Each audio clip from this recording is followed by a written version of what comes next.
வணக்கங்க. இப்ப சீத்தாப்பழத்தை பத்தி பார்க்க போறோம்.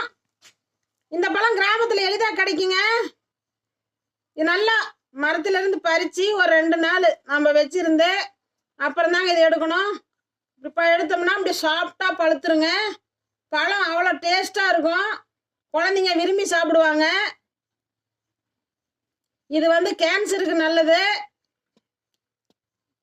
அனைவரும் சாப்பிடணுங்க. சின்ன குழந்தைங்கலேருந்து பெரியவங்க வரைக்கும் சாப்பிடலாம். உடம்புக்கு அவ்வளோ நல்லது. நோய் எதிர்ப்பு சக்தி கிடைக்கும். சாப்பிட்டு பாருங்க. நன்றிங்க. ஈஸ்வரியின் நாளொரு மூலிகை. லைக் பண்ணுங்க, சப்ஸ்கிரைப் பண்ணுங்க, வீடியோ ஷேர் பண்ணுங்க, பெல் பட்டனை கிளிக் பண்ணுங்க. நாங்க போடுற வீடியோ உடனே உங்களுக்கு வந்து சேரும்.